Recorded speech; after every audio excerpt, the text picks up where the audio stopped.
You ready? Okay.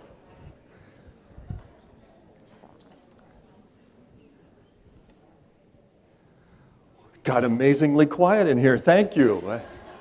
Well, welcome to the 149th year of the University of Northern Iowa. It's a pleasure to be with you. Before I begin, I want to say thank you to a few people, especially Oksana Graboyevich Hoffman in our office, as well as Sarah Judish, for helping put together this slide set that you'll see today, and to my colleagues on the cabinet, the deans, various people across campus, for pulling together the information that I'm going to share with you today. It really does take a team to pull something like this together, so thank you. I want to say thank you also to Robin Heiken for being our interpreter this morning and helping us out. Thank you, Robin. Final thank you is to my wife, Cheryl, for her support, for everything that she does for this campus. Cheryl, thank you for being there for all of us. It's a pleasure to have you here with us. I want to start by introducing a few people to you. As always, we have some newcomers to the campus, and two of those are on our cabinet. The first person that I'd like to introduce to you, sort of in order as when they joined us, is Ann Builder, who is serving as general counsel. Ann is joining. There's Ann back there. Thanks, Ann.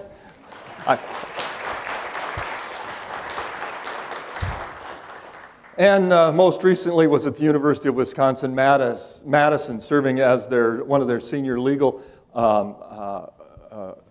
service people there. Legal, help me with the term again. But on their legal staff. Senior legal staff. She was before that at the University of Wisconsin System Administration on their legal team as well, and served with UW System Administration for 20 years, 6 years at the University of Wisconsin-Madison. She has an undergraduate degree from Carleton and a master's degree in education administration from UW-Madison, as well as her JD from the University of Wisconsin-Madison. And it's a pleasure to have you on campus. Thank you for joining us. I'd also like to introduce Megan Franklin, our athletic director. Megan, welcome. Megan joins us most recently from Drake University, where she served for more than 12 years in various roles, but mostly as the senior associate athletic director, taking care of strategic initiatives and external relations. She served for a time back in around 2017 as the interim athletic director at Drake University.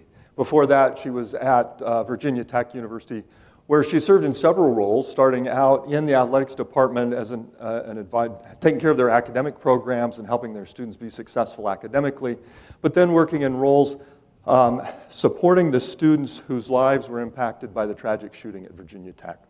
She was one of two people that was assigned by the president of the system of the university to support those students in that terrible time of tragedy for the university, and to be with those students and their families and their friends as they dealt with the various circumstances around that tragedy. She also served for a time as the assessment coordinator for the university. She has a doctorate degree from Virginia Tech in education policy and administration.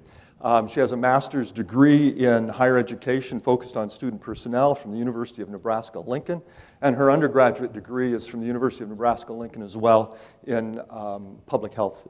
Thank you, Megan, for joining us. It's a pleasure to have you on our campus.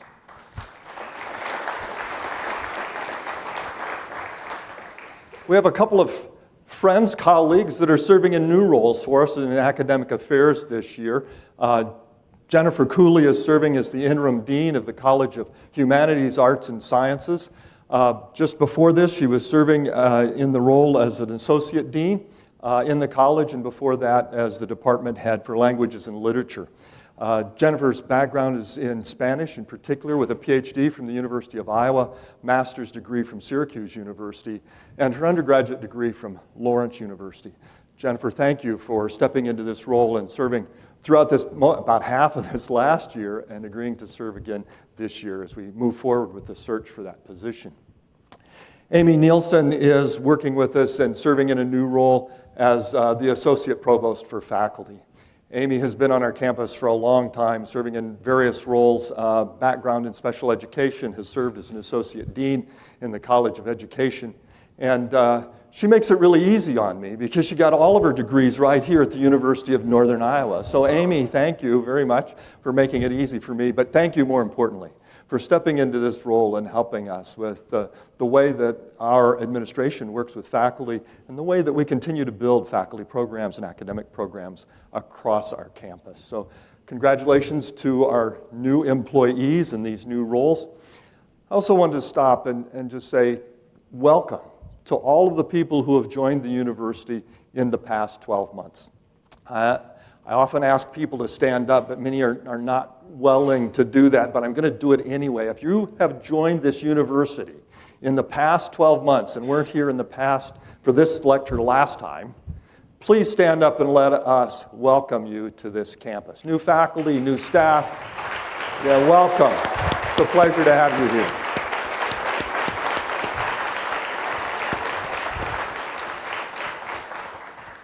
I also want to say welcome to several community members that I know were able to join us today, showing their support for the university. I saw Mayor Loddick, I saw Jim Brown. Would you stand and let us welcome you as well? If you're a member of the community, thank you for coming out. A couple of alums.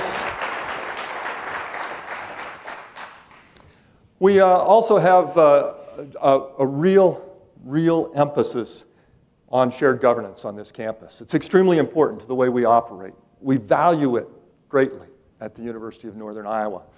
And it's important for everyone on this campus to know who those shared governance leaders are. This year, we will be served by Melissa Dobosh as the chair of the faculty. Melissa is the associate head of the Department of Communication and Media. She's also an associate professor in that department. Serving as the chair of the faculty senate will be Kenneth Elgersma, professor in the biology department. And serving as the president of United Faculty will be Christopher Martin, a professor in communication and media, in particular digital media and journalism. He's a kind of an old salt in that position now, serving for, I think, his second year in that role. So in the Northern Iowa student government, this year we have Liz Montalvo. She is a political science and Spanish major, senior this year. And last year, she served as the vice president, so she has a great deal of experience. I'm looking forward to working with Liz. I got an opportunity to get to know her last year in the role that she had, meet with her. She's got an exciting agenda for this year for the Northern Iowa student government. Shelley Hill will be serving as our president for AFSCME. Shelley is clerk 4 at UNI Dining, and has been serving in that role longer than I've been here. So she is the most experienced of our shared governance leaders by far. And Shelley, thank you very much for your service to your colleagues in AFSCME. And Nathan Arndt will be serving as the president of P&S Council, Professional and Scientific Council of Employees. Nathan works in the museum and serves as the director and curator of the museum in the Rod Library. To all of our leaders, thank you for the time commitment that you're making to serve your colleagues, to be here to help us grow this university, to keep us moving forward. It is a big job that all of these individuals have taken on, so please join me in thanking them for the roles that they will play this year in leading this institution. So thank you very much.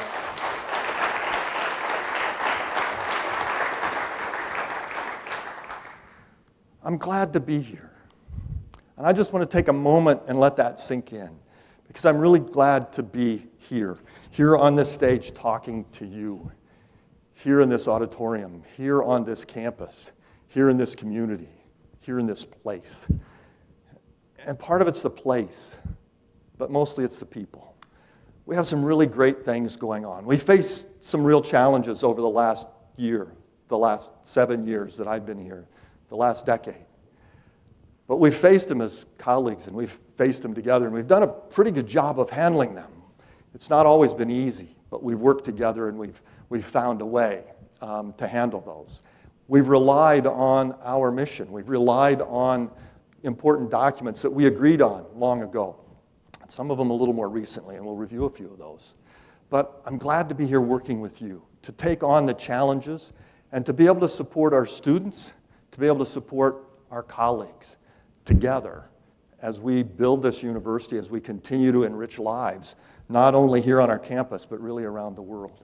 So it is a pleasure to be here. I can't think of any place else I would rather be working.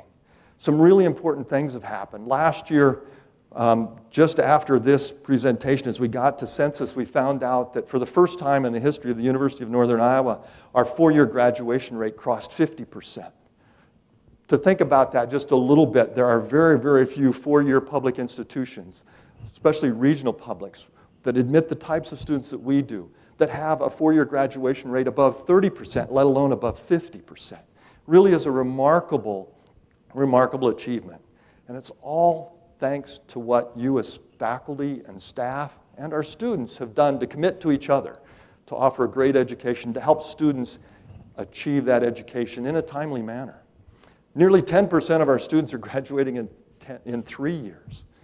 And there's this crazy 1% that are graduating in 2, okay? But they're bringing a lot more credits in now. But I think it's still kind of crazy that people get a 4-year degree in 2 years. But that, again, is a testament to the work that you have done and the work that our students are willing to do here at the University of Northern Iowa. Makes it a little easier to be professors here, to be support staff here, to be administrators here, because of the commitment that your colleagues make and because of the commitment that our students make to their education. So it really is a pleasure to be here. We won't actually know our enrollments until about 3 weeks from now. Somewhere around the 9th of September, we'll hit the census date, and shortly after that, that'll be announced by the board. But what we do know is that we already have more students enrolled for this year than we had last year at census, by over 100 students. So we will have a larger institution this year, which is a very positive sign. We've been working hard to get our enrollment up. And all of us have been a part of that. Faculty, staff, deans, people on the senior administration staff have all been focused for the last several years on raising our enrollment and being able to keep the resources here at the university that we need to be successful. So congratulations on all of those achievements, and thank you. As we start this year, I want us to think a little bit about some of the founding documents that are really important to us. This document, the statement that you see behind me, is our purpose statement, which was written by a committee approximately 5 years ago and adopted by the university, approved by the faculty senate, and went through various committees before being finally adopted. I really love this statement. I think the committee got it right. The university got it right. Our purpose as a university is to enrich lives, communities, and the world through our students, through our faculty, through our staff, and through our alumni. When many people first saw this, they said, you know, it doesn't sound like a university. But most of us are used to seeing mission statements, and those mission statements often talk about what we do, or maybe how we do it. The important thing, and what I love about this, is it talks about purpose, why we do it. Why do we educate students? Why do we engage in scholarship and creative activities? Why do we give service to our community?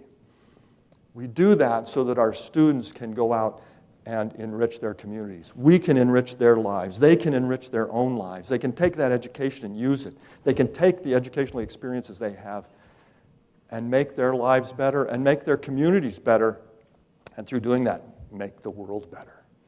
It is through the education we offer that this happens. So our real purpose is to enrich the lives, communities, and the world through what we do. They went on and created 3 how statements. In other words, how do we achieve this? How do we enrich lives and communities and the world? And the first of those is we create an environment where every person is able to reach their academic, their professional, and their personal life goals. Every person. It's not focused just on our students, though that's our primary focus, of course, as educators. We've dedicated our lives to that.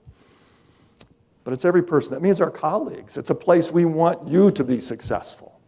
It's a place we want community members that engage with our university to be successful in reaching those goals. We create an environment of success. We empower individuals to live strong lives of purpose, of community, and of responsibility. Again, focus on all of us. It's people to live these lives. I want to focus just a little bit today on the words community and responsibility. As we've looked at some of the challenges that we faced this last year in dealing with having to change how we support some of our students with changes in the legislature and changes from the Board of Regents. We've come together as a community to think about how we can continue to support every individual student, to keep our focus on supporting students. When we've been asked to change how we go about doing that and the structures we have in place, we have made some significant changes.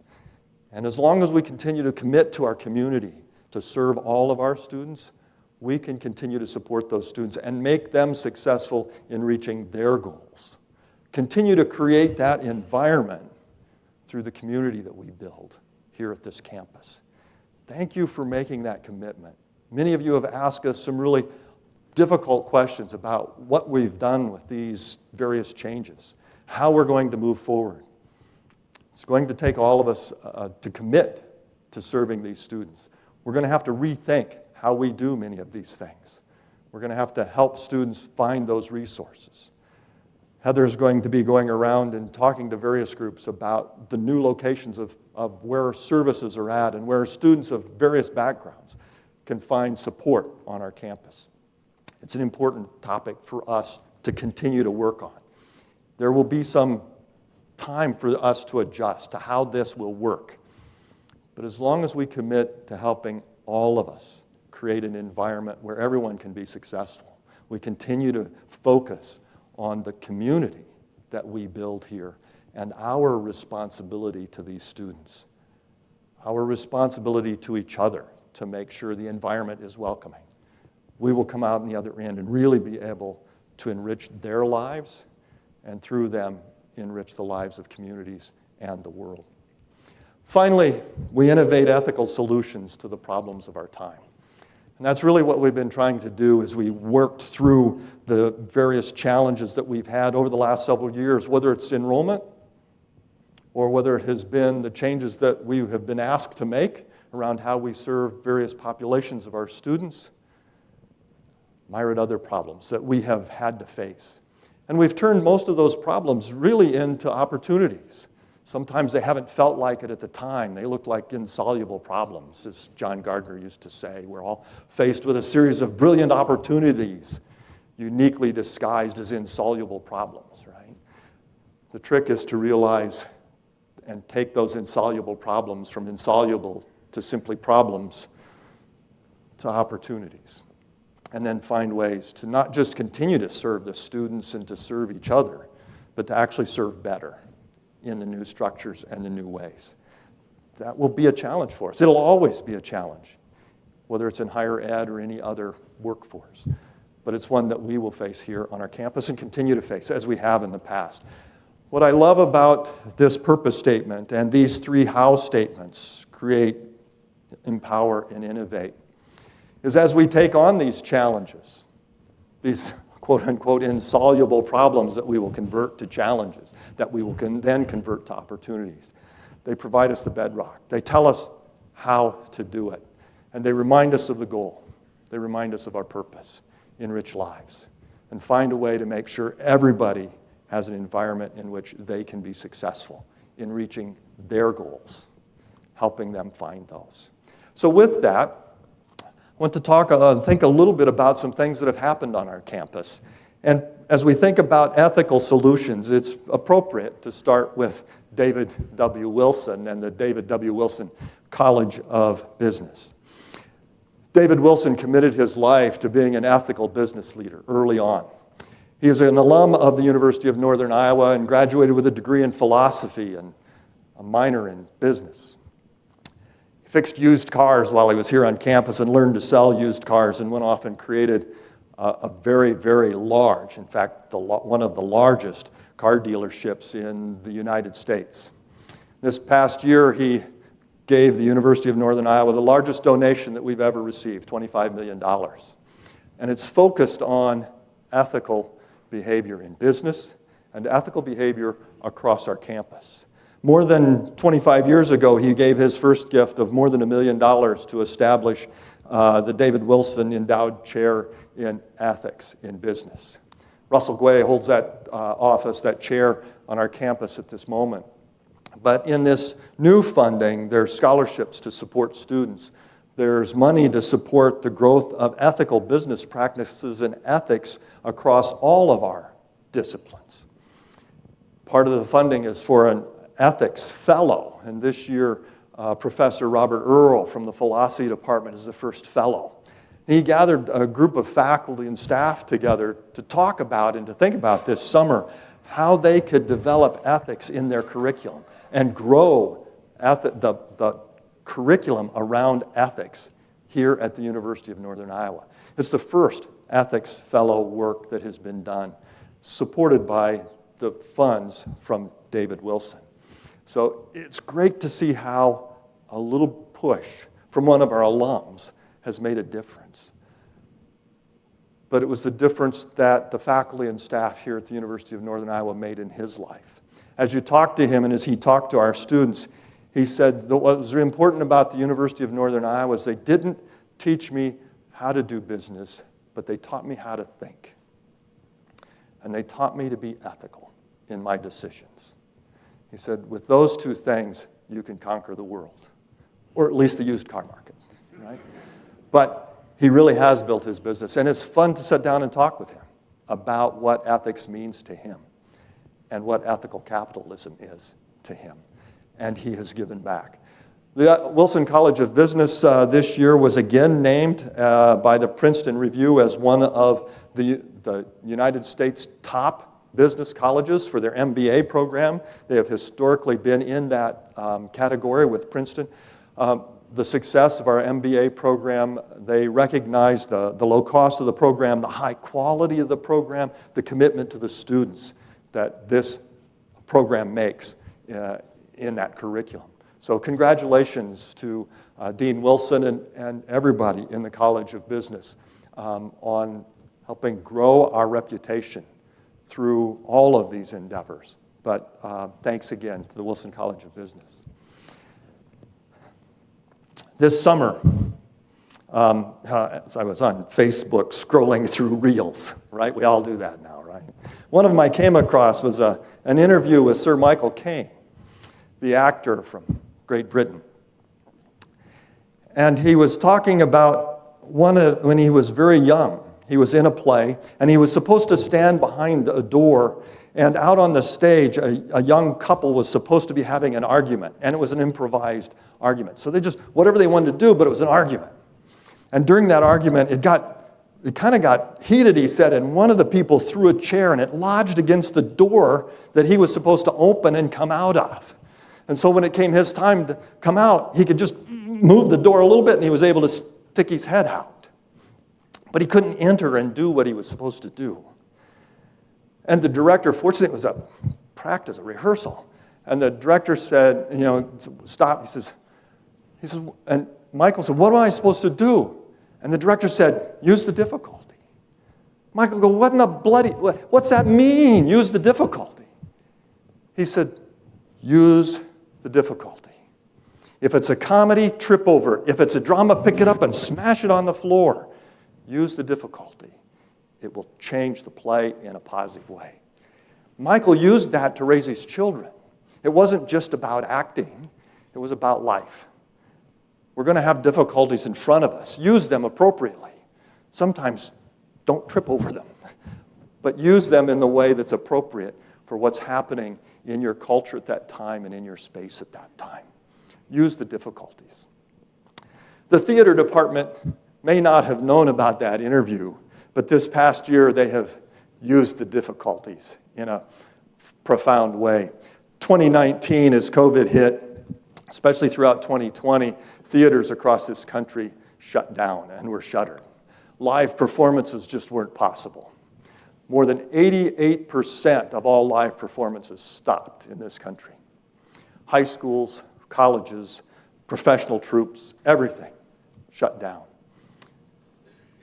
The theater department had seen a declining enrollment since that time. Think about it. The students that would normally be coming here to perform hadn't had the opportunity in high school. They hadn't had the opportunity to come here for workshops. They hadn't had the opportunity to engage in theater. Enrollment was going down. On top of that, our longtime department chair, Eric Lang, had announced his retirement was retiring, and we were bringing in a new department head, William Hickman. Brand new, declining enrollment. At the same time, the administrative assistant was leaving. Some difficulties were in front of that department. But they rallied and they used those difficulties. Eric Lang decided to stay on and do an extended stay to help transition William into the department. The administrative assistant stayed on and helped train in the new assistant as well as William, because as we all know, the administrative assistants are the ones that really run our programs, at least the president's office. So it was very helpful. They put this plan in place to really help the transition.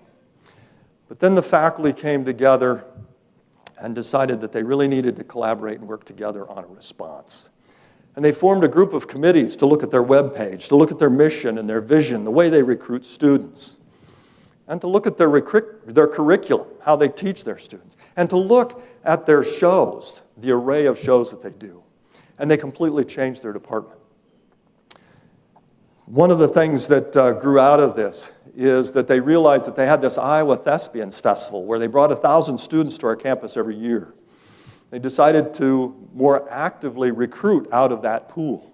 And from some of the things that they put in place in recruiting while those students were on our campus, they increased the number of applicants that they had, and they had over 90 applications come out of that group alone.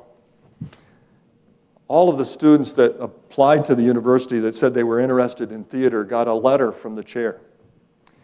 They got personal tours on campus by students that were theater students. They were given tickets to shows so that they could come to any of the plays here on our campus. They were integrated into the theater department before they had actually even been admitted in some cases. And they have seen a drastic rise in their enrollments for this fall, because of what they did. The department recognized the difficulty, and they smashed the chair on the stage, right? They made it work. They found the solution to the problems that were in front of them. So congratulations to William Hickman and colleagues in the theater department. It was great to see the way that you innovated a solution to a problem that was really critical for your program. And because it was a problem critical to your program, it was a problem critical to the university. So congratulations to the theater department, and thank you for being so innovative and recognizing this solution needed to be found. Another department that came together to really think critically about what it was doing was our teacher development program, teacher education program. You know, there are 28 teacher ed programs in this state, but 25% of the teachers produced in this state are produced by the University of Northern Iowa. No other institution produces even half the number that we produce. Well, maybe right at half, right? This is a critical program, not just for the University of Northern Iowa, for the state of Iowa, and for many states around us, because our student teachers, our students, go off and teach primarily in the state of Iowa, but a few end up in the states around us, and really across this country and around the world. So it's important that the curriculum and the way that we teach those students is at the highest level possible. This past year, the College of Education realized that it had been a while since they had looked at their curriculum. And more than 100 educators in the program came together and reviewed the curriculum and how they were balancing, say, the mix between methods and content, the way that the courses work together, the way that they support students when they're out on their professional experiences, what we used to call student teaching, their internships, their professional experience, the ways in which they're supported. And they've restructured that to continue to better serve these students and make sure they're ready to be successful in their professional lives when they leave here with a degree from the University of Northern Iowa. So that everyone in the College of Ed that worked on this curriculum redesign, this rethinking and reevaluation of how we educate teachers, thank you for stepping up and recognizing a problem before it got out of hand and became disastrous. In fact, it's not clear it was a problem, but it was certainly something that needed some attention and they saw it before it was an issue. You know, as COVID hit, we're one of the few institutions that the number of teachers that we produced didn't decline. It stayed steady. But much of that was because of online programs that started to grow, that were innovative in their creation. Some of them had started more than 25 years ago, but they have been ramped up as we move to the purple pathways and paraeducator training and things of that sort. So congratulations to College of Ed for all that you've done to support our teachers as they develop to go out and teach the next generation of leaders in this state.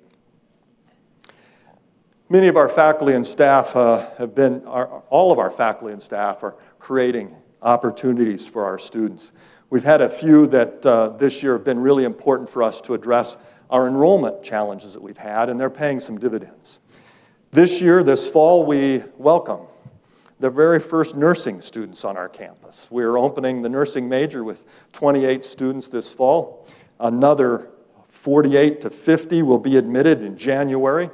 It's great to have that program up and running, and I want to thank Nancy Kurtz and all of the nursing faculty and staff for what they've done to get this program ready, and to thank our facilities people for the renovations of the ITTC to make it a great nursing facility. If you haven't been to the top floor of the ITTC to see the new nursing facility, take a moment to go up there.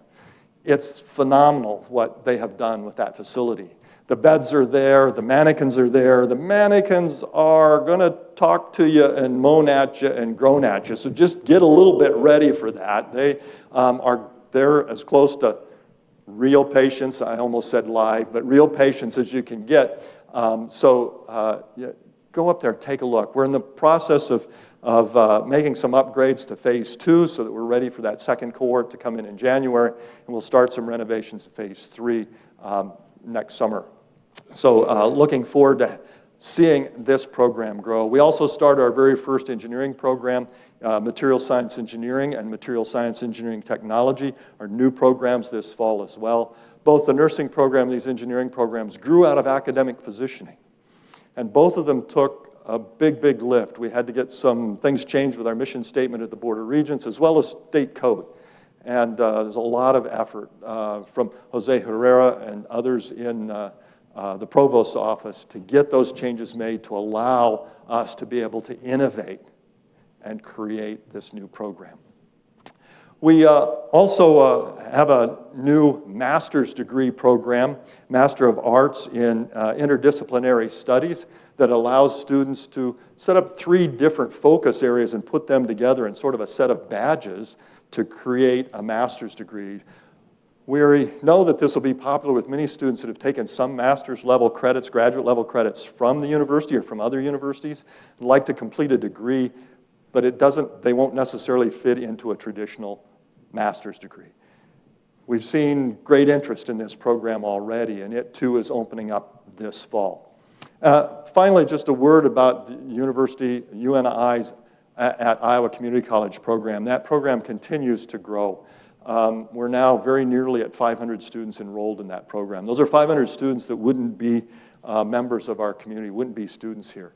The majority of those students that engage in that program are over 25 years old. It really is working the way it was intended to bring in students who are place-bound in their communities, to get into our online programs and to have the support that we give them here on campus and to get them a great education. As I said, the average age is over 25 in this program, and many of these students, most of the students, are finishing within 2 years of starting the program. It's not an extended program for many of them. It's really great to see the way that has grown. And students that are involved in this have associate degrees from every single one of the community colleges in our state, and they are located really across the state. The heat map for where these students are just blankets the state of Iowa. It's kind of cool to see. So all of this work that we do as faculty and staff is to enrich the lives of our students, of communities, and of the world. So how are we doing? Well, let's look at a couple of examples. Last year I introduced you to Dr. Kimron Rathmel, and at that time she'd just taken a new job at the University of Vanderbilt as their department head in the Department of Medicine. Well, this past year in December, she was named the director of the National Cancer Institute. She is in charge of what's known as Moonshot 2047. Moonshot 2047 is an executive initiative to reduce the number of cancer deaths in this country by 4 million by 2047, and to increase the lifestyles of those who are dealing with cancer, to make it better and easier to deal with cancer. It's remarkable to think that a person that started at UNI ends up in one of these positions. To people outside of our university, it's remarkable. It's not so remarkable for many of us. Dr. Rathmel came here as a student. She graduated from Sheffield High School, just northeast of here, a small community. Her father was a junior high science teacher. But she came here as a presidential fellow and immediately got engaged in undergraduate research in the biology department and was able to grow significantly, so that as she moved on and worked on her PhD and her medical degree at Stanford, she felt that she was one of the best prepared students in the classroom. That's how we're doing, right? This young woman, now maybe not quite as young as she was when she left here, but as a young woman here, she really did hit her stride because of what faculty and staff did to reach out to her and help her grow and give her the educational opportunities. This university created an environment where she could be successful, not just in her academic goals, but in her professional and her personal life goals. Many of you know Ed Rathmel, who's a longtime faculty member here. Kim is his daughter-in-law. She met Ed's son while she was here. He's a biologist and a doctor as well. They met and married shortly after graduating from the University of Northern Iowa. Remarkable story, and congratulations to Kim, but congratulations to the faculty and staff here. She's able to do that because of the education that we provided, not just in the classroom, but in the lab and away from the classroom and lab as well. This past year at commencement, we honored 3 of our graduates with the Lux Service Award. These 3, Emily Klauser and Noah Hackbart and Diamond Roundtree, have all given tremendous service to this university.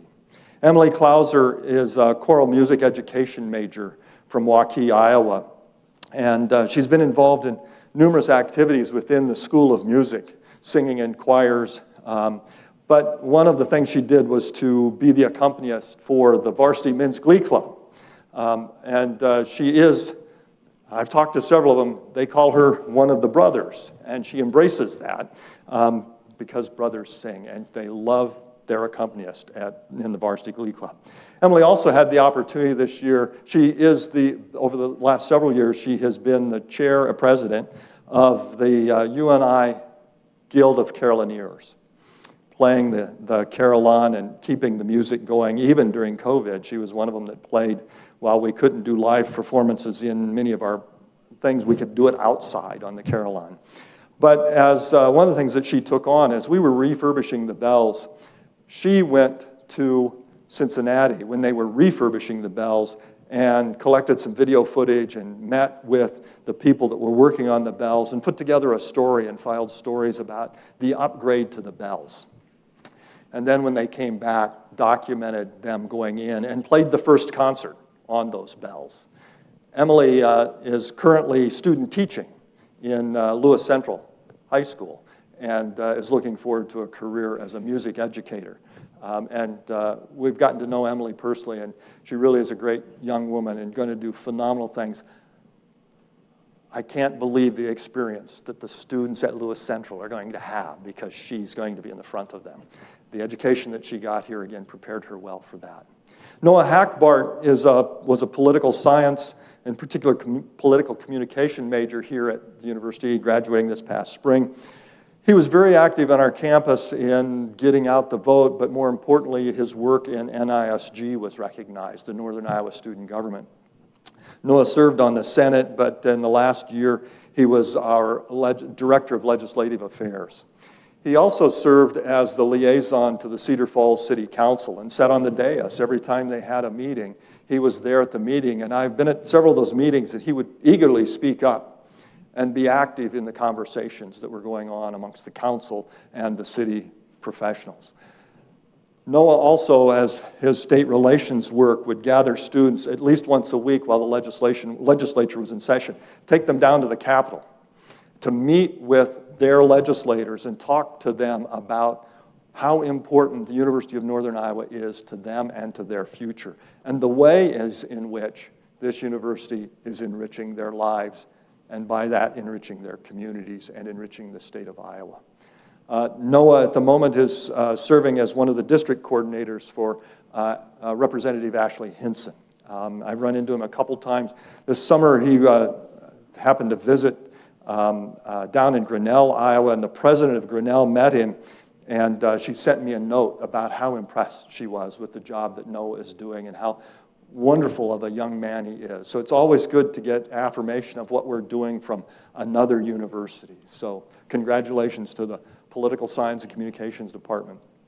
Diamond Roundtree is from Cedar Rapids, and Diamond has been very involved in our campus in numerous ways. She was a digital media and journalism major here and was involved in Black Student Union. She was involved in Jumpstart, first as a participant and then as a pathfinder that helps Jumpstart students get acclimated to our campus and learn how to be successful on our campus. She was a writer for the Northern Iowan, our student newspaper, and she created a student magazine called Prolific, which provided a voice for students of color in particular, but non-majority students of all types on our campus, a voice for them to be able to get their works published and get their works out. So Diamond is at the moment still looking for a career path at the moment, so if you have an opening, know of one for somebody in digital media and journalism, Diamond's open to looking at all of those. But three phenomenal people, again, who have given their service to this institution. One of the things that Diamond mentioned is that when she was young, her father said, always told her, leave it better than you found it. She said that was her goal when she came here, and she certainly did. The things that she did with the Northern Iowa, the things she did to support students through Jumpstart and through BSU, the things that she did in giving students a voice through Prolific have certainly left UNI better than she found it. All three of these individuals have clearly left it better than they found it. Again, that's thanks for the opportunities that you have provided for them, that this university placed in front of them, the environment that has created. Trayton Garcia has been named a Goldwater Scholar. This is the second one in the last 6 years here at the University of Northern Iowa. Goldwater Scholars are very, very special. There's only about 480 of them given out each year, about 450 each year. Number varies a little bit. These are given to people in the sciences, sophomores and juniors that are science majors who want to get in and become PhDs, become research scientists, professors. They have to have not only have great grades, but they already have to have gotten engaged into research. And really, to get one, almost always, you have to have published papers. Trayton didn't grow up thinking he'd be a scientist. He liked it, but went to community college at Indian Hills. Trayton's originally from Ottumwa.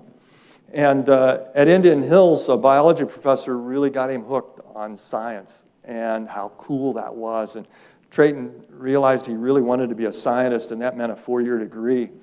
And so he transferred here and immediately started working with Professor Mark Slowinski. And he works and studies single-cell bacteria in Wind Cave. It's amazing, right? Single-cell bacteria in Wind Cave. So he goes down into these caves, collects these samples of bacteria, hikes back out of the cave, and then has these things DNA sequenced to see how bacteria in different parts of the cave are related evolutionary-wise. And are there different strains developing as they split down different paths? This is a project that's very important as we start to look for life in other planets, in other potentially solar systems. That's a ways off, but what it's in a field called astrobiology. Trayton also had an opportunity to work a couple of summers at the University of Wisconsin-Madison with a biology professor there. And it's just phenomenal to see the way that Trayton has grown. A first-generation student from Ottumwa and a transfer student. The transfer students are a very important population here on our campus, representing a third of our students, a third of our graduates. So congratulations to Trayton, but congratulations to the faculty in the biology department in helping Trayton get to this place where he's had the opportunities to do research, not just go to class and sit in a lab, but to actually do physical research and learn what it means to be a scientist.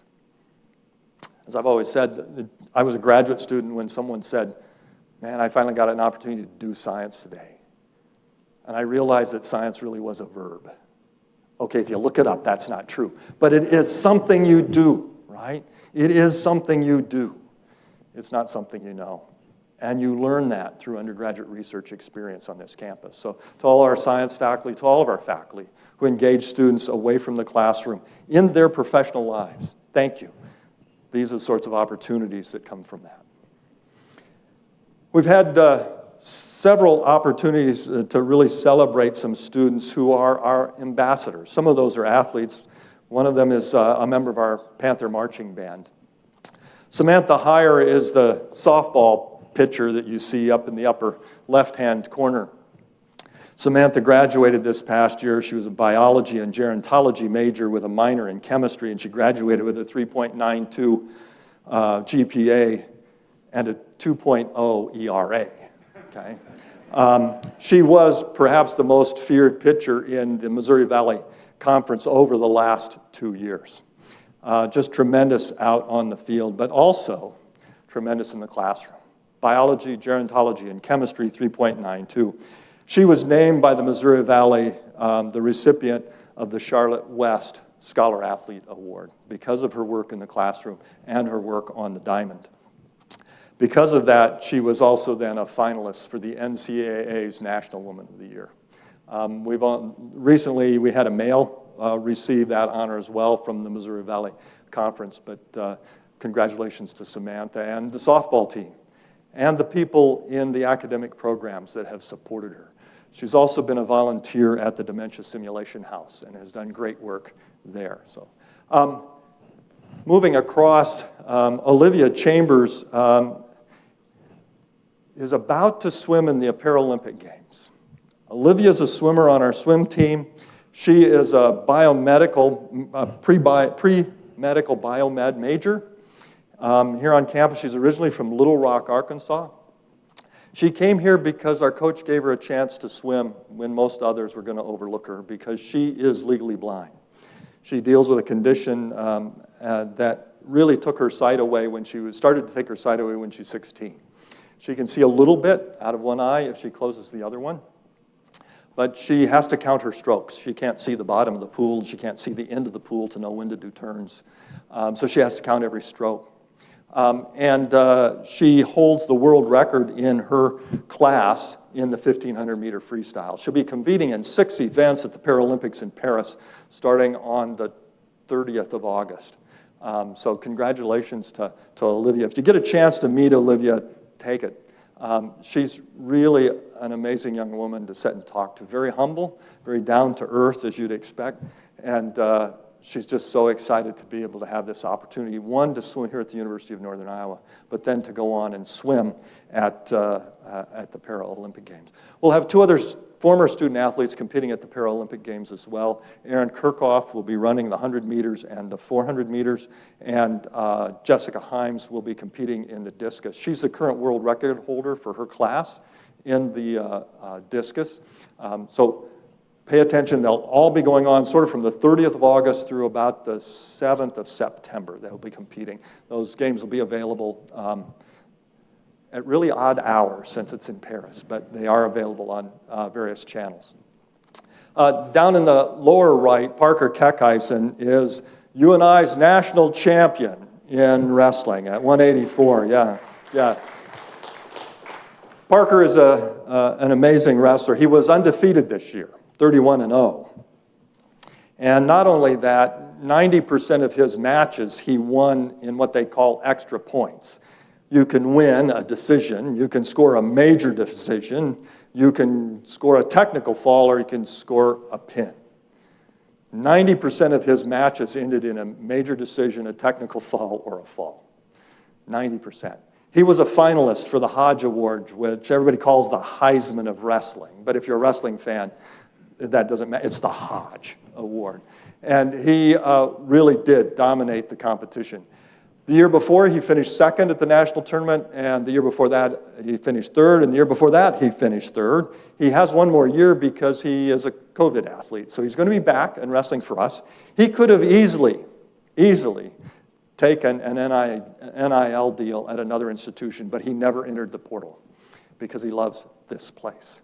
He loves the culture that Coach Schwab has created within the wrestling program and that athletics has created within the athletics program.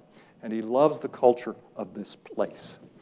He loves his faculty. He's a construction management major and with minors in coaching and in particular strength and conditioning. Parker's from Glendale, Wisconsin, and just a tremendous young man. If you get an opportunity to speak with him, you'll come away just in awe. He is really dedicated to his craft, but he's dedicated to his teammates. He's coming back from them and helping them learn. And really looking forward to this year, not only on the mat and in the wrestling room, but here on the campus as he completes his degree. So the final person down here, Evelyn Green, is the baton twirler for Panther Marching Band.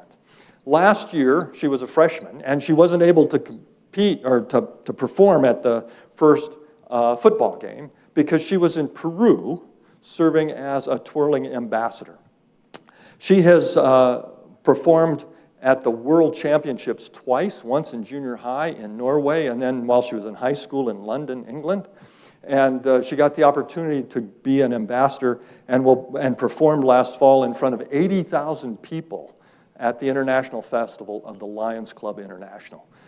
She is a remarkable young woman. Her major is in pre-nursing. I had the opportunity to talk to her as she came off the field last year at one time.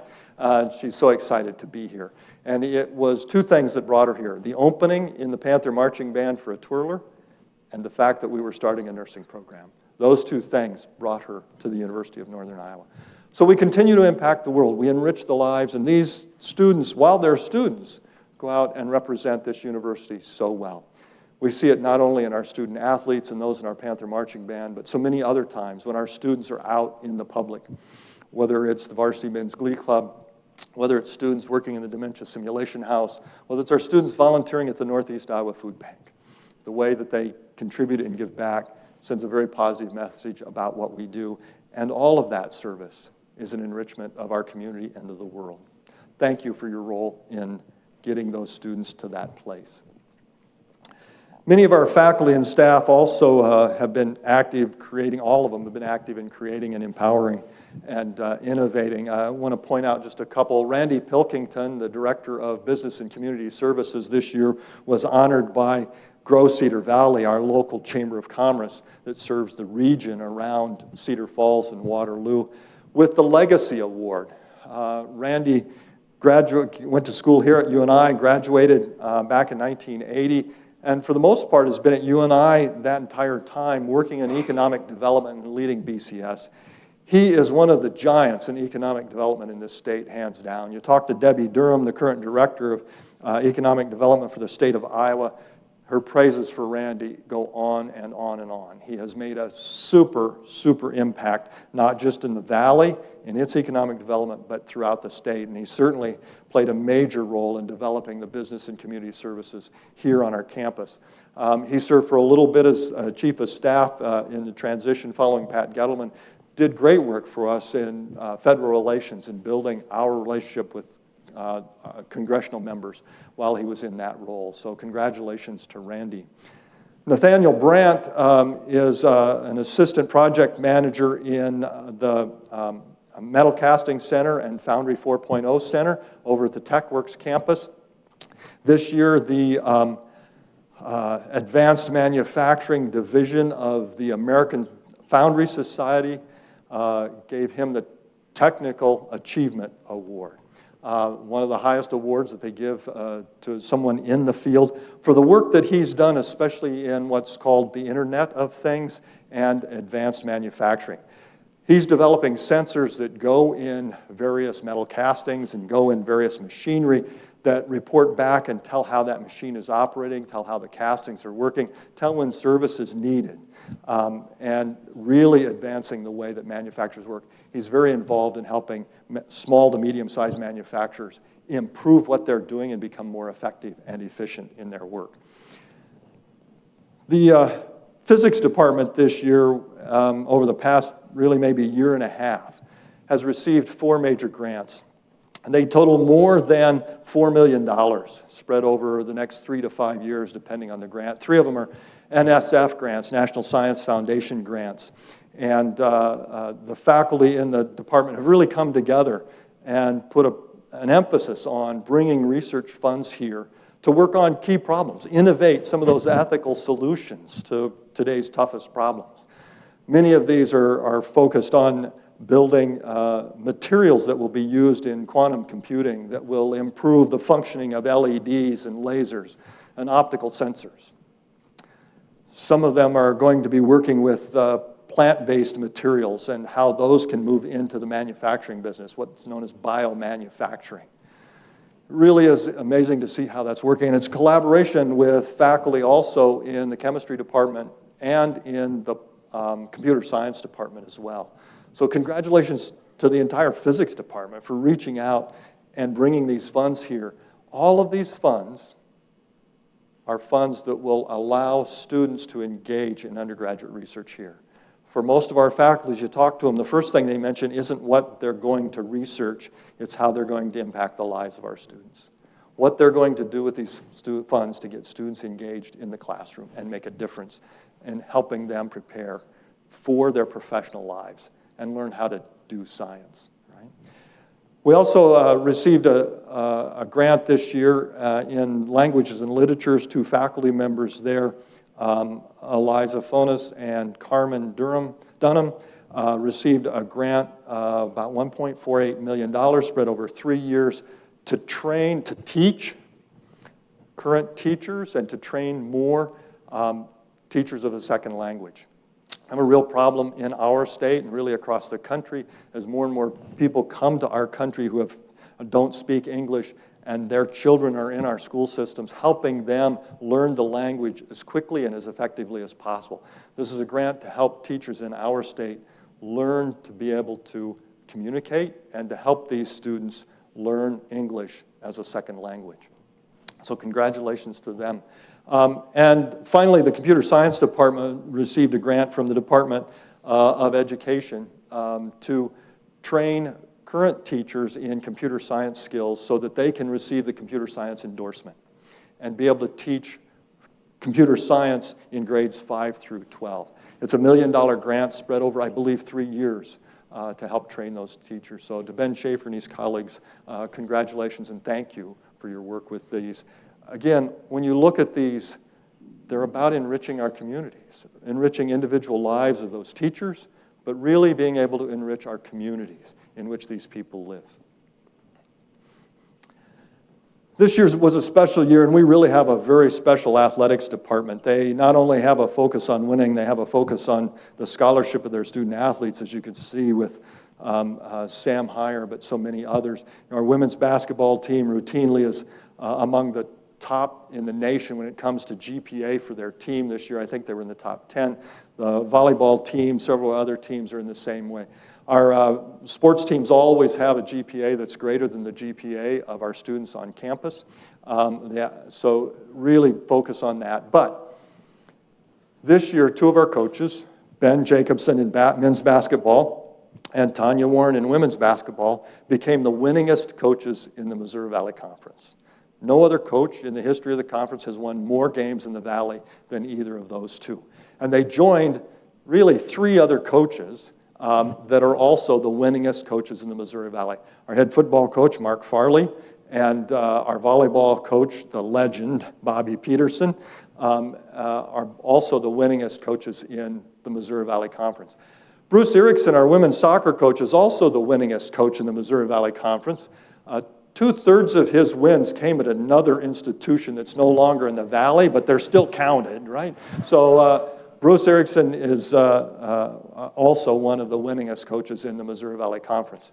We were out to a soccer game just the other day. If you get a chance to go out to soccer, boy, go out and watch those women. It was a lot of fun. It was 5-0 before the first half was over, and they were playing what was supposed to be a pretty good team. So get out there, watch these women compete. The pitch is here on campus, but it's really fun to go out and watch these student athletes perform. And what I really appreciate is on several occasions, I've received letters from people in other communities that tell me how impressed they were with our student athletes when they were traveling through their community, eating in a restaurant or in a hotel. They take the time to write me a note to say, these people did a great job. They helped someone in need. I've got one of those letters. I've shared it in the past. And it really is fun to see the way that these coaches and our athletics department have helped these people grow to represent us well, but to be able to set them up to lead lives of purpose. So thank you to the athletic program and our coaching staff for the work that they do with our student athletes. Just a little update on our capital campaign. It's going pretty well. You know, it's in 2026, our original goal was $250 million by 2026. We hit that last December. So the foundation board raised the goal to $300 million, and we're halfway between where we were and that goal already. So we're well on our way to exceeding our $300 million goal at $278 million. That's as of the 15th of August. There's a couple things that are important, I think, in this slide to look at, and that is Pillar 1, the black piece and the magenta piece. The black piece is for scholarships and access for students. It's direct support for students. It amounts to nearly a third of the money that's been raised. The other third is to support academic programs and faculty. It really is a campaign that's focused on supporting our students. The next kind of pieces in here, the Pillar 4, Iconic Spaces, supports some capital projects on our campus, from the Unidome to the Gallagher Blue Dorn to the Campanile and to the Applied Engineering Building. I'll talk about those in a little bit. And then ongoing support for the foundation, for the campus in general. Remarkably successful to this point. We're looking forward to finishing that campaign up in just about 2 years, and then celebrating the success of being able to support our students, our faculty, and staff. Some of the results of this are up here, some of the things that have happened already, a couple of them that I'll just point out. 6 new and expanded programs: gerontology, data science, communication science and disorders, nursing, applied engineering, and support for UNI at Iowa Community Colleges. One of the things that isn't up here is this campaign. We have had more faculty and staff and emeriti faculty and staff contribute to it than any of our other campaigns. Not just because we have more numbers, but we also have a larger percentage of our faculty and staff contributing. So thank you for realizing the utility of this campaign, the way that it will impact the lives of your colleagues, but also of students, not just today, but long into the future. Combined faculty and staff and emeriti faculty have contributed more than $13 million to this campaign. It's remarkable. So thank you to everyone that's been a part. We've got over 29,500 unique donors. And I was talking with Sue Hill the other day at the house and sharing with her a few things. I said, you know, what's remarkable is the median amount of money given by an individual donor is $100. And she goes, that's phenomenal. That's so great. Every gift counts. Every gift makes a big impact. And we can see that in this campaign. Big gifts like the $25 million that David Wilson gave. Small gifts of $10 and $25 from some of our new alums. They all have a real impact on this campaign and the way we're able to serve students. Let's say thank you to a group of people that have been working very hard the past year and a half on bringing up our new financial systems. This is a way that we serve each other, right? We had an opportunity. We were facing a challenge. We had a financial and business system, computer system, that was getting old, and we were going to have to renew it and upgrade it. And we decided to change platforms. That's a big lift. That's a huge lift for all of the people in business services and in IT, information technology. This was really led by Michael Hager and Marty Mark, our Director of IT and our Senior Vice President for Finance and Operations. But there were so many people involved. You can see some of the leads, their names are here. I'm not going to read all of those. And then all of the other people that were involved are up there in micro print that I think even if I stand up close, I can't read it because it's smaller than the resolution of the projector. But so many people across our campus were involved, from people in business and finance, the people in IT, but also many of the people out in the departments, especially departmental assistants, helping the people that were going to make the change understand how they use the system. But we found some ways to be more efficient and more effective in the way we do our operations as we face the challenge of making this change. So congratulations to everybody that's been involved in this. There's probably going to be some shakeout yet as we work through the first year of this and see how it really works, but so far it seems to be working pretty smoothly. But we'll continue to work on it and update if there are challenges or issues. We have had some updates to some spaces, and then you can see it as you walk around campus. There are fences up, but we've completed the expansion of the Applied Engineering building. It's a total of a $44 million renovation and expansion. The expansion is done. If you haven't been down to walk through the building, do it. It's a marvelous space. It's a space where we're going to be able to hold some gatherings. We've already done that a couple of times, but it's just a great learning environment in there. They're currently working on renovating some of the existing space. One of the biggest renovations that I'm most pleased with is the way they've renovated faculty offices. Not having great offices for faculty to come to makes it difficult to hire faculty. You need a quality space to work, and the renovations here have really made a difference in that space. The Gallagher Blue Dorn, everybody can see it going down University. It's really kind of being plussed up. Its curb appeal went way up. We're adding a marquee lounge to that. It's a $14.1 million really expansion and renovation. We're not touching the great hall, the performance hall, but the concierge services, the marquee lounge, and more restrooms, especially for females in that facility. So it'll be great to have that back online. That should all be completed in January of this year. The Campanile project, we've got the bells all done. They're up there. We're going to redo the plaza around the Campanile next summer. We should start that project. So by this time next year, hopefully it'll be done or nearly done, at least in process by that time. So look for a new plaza coming next summer. And the Unidome, we completed phase 1 of that renovation. We put the new roof on. You can see the helicopter in the picture if you look real close. That would drop the material down on the top of it. And we also completed then the football team meeting room. We'll be working on raising the funds for the additional phases to complete the renovation of that project as well. As I said, one of the things that we focus on is enriching communities, and I'm glad that we have the mayor here and Jim Brown from the Economic Development, Cedar Falls Economic Development Corporation, because we really have increased and improved the relationship we have, not just with Cedar Falls, but with Waterloo, with Black Hawk County, and the other communities around here. And their support has allowed us to engage very, very differently. And we've reached out to them. They've reached out to us. What we all recognize is that there's a real synergy between the university and these communities, that none of these communities would be what they are without the University of Northern Iowa and the opportunities that we bring. But UNI wouldn't be what we are without them. And this year we partnered with the city to offer fireworks over the dome. And we all worked with local businesses throughout the Cedar Valley, especially Waterloo and Cedar Falls, for Panthers on Parade. 27 TCs are now uniquely decorated by artists across the community.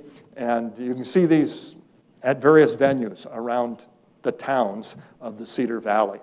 I got a chance to talk with all of the artists that were involved, and they were so excited about this project, the opportunity to do something this creative, to paint a panther, and to put it on display for everybody in our community to see.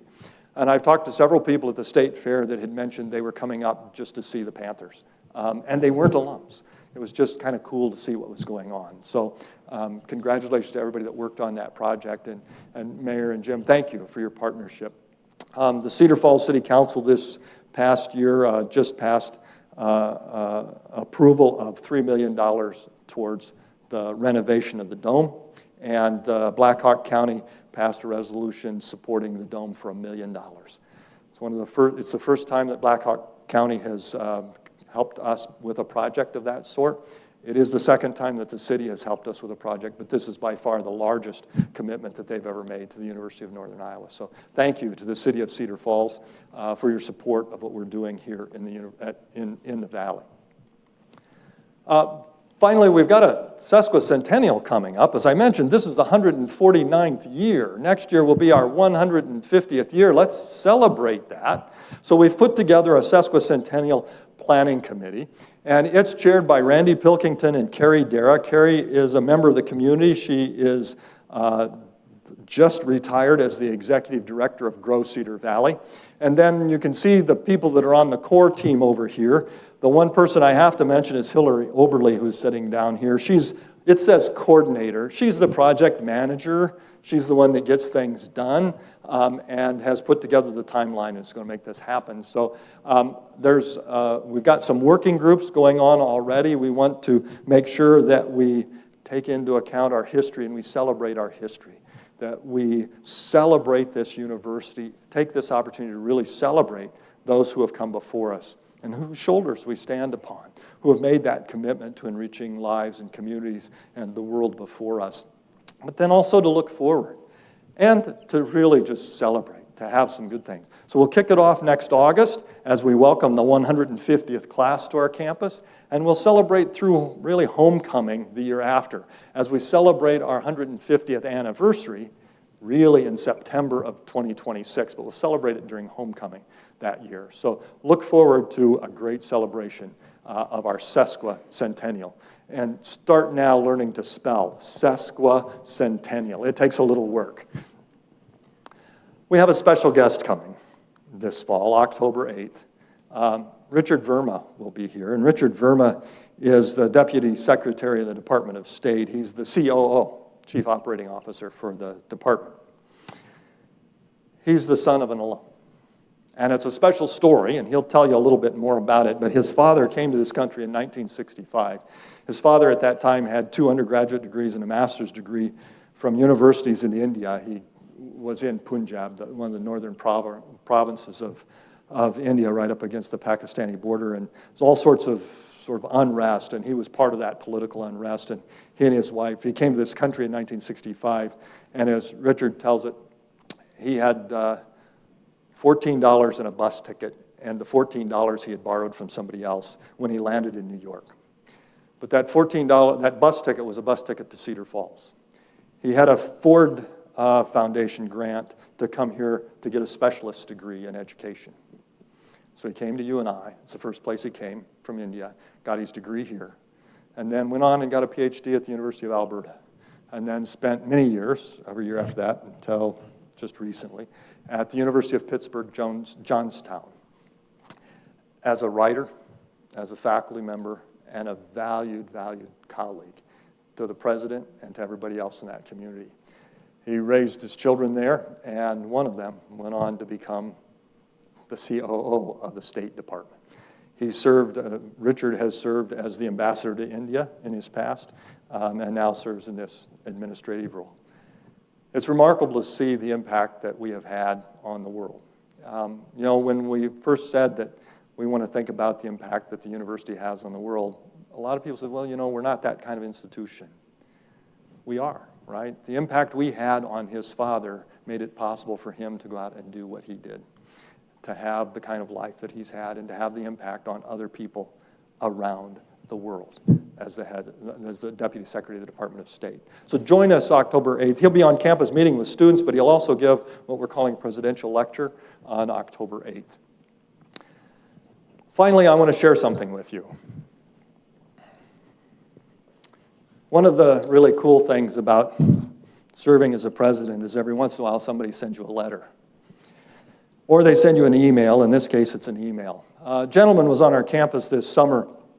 He's actually a principal at a small junior high and high school in east central South Dakota. He's helping some people move into another place in Iowa, and he stopped by the Dementia Simulation House. And he took the time then to write me a note about his experiences at the Dementia Simulation House. And I want to share an excerpt from that. I usually don't read things, but and this is a little long, so please bear with me, but I think it's worth it. So this is what he had to say after he had been here. He said, during the debrief, so you go through this thing and put on these goggles and do all sorts of neat things. Cheryl and I have done it. It's a lot of fun. Fun might not be the right word. It's extremely interesting. And then there's a debrief where you talk about your experience and you talk about what people with dementia go through. He says, during the debrief and reflection on the aspects of the house, pictures hung about you of people you did not know, reflecting on loss of memory, surrounded by strangers I do not recognize, I became flooded with emotion and had a very difficult emotional time speaking to the staff, as I had no idea what folks went through having dementia. I experienced the guilt of not taking the time with those in my life that have been through this challenge. The staff educated me not only in the aspect of dementia, but even more so in becoming a better human being. They recognized my emotion, sense of guilt, etc., and offered sincere empathy and love towards me as I struggled with my feelings of failure to recognize needs, self-centeredness, and lack of empathy, awareness on my part as I rushed through life. I have shared this education with many since my tour and felt the need to share it with you as well. These people have a rare heart and are exemplary models of your institution. It's no surprise that they have found success. Very few times can we isolate specific moments in our lives that have had a profound impact on the way we live our lives and the way we show compassion to others. This moment is one for me, powerful. All the best to you and the university this year to come. Thank you for creating great students, great people, with the knowledge, power, willingness, and conviction to change the world. Thank you for your part in changing the world, in enriching these lives.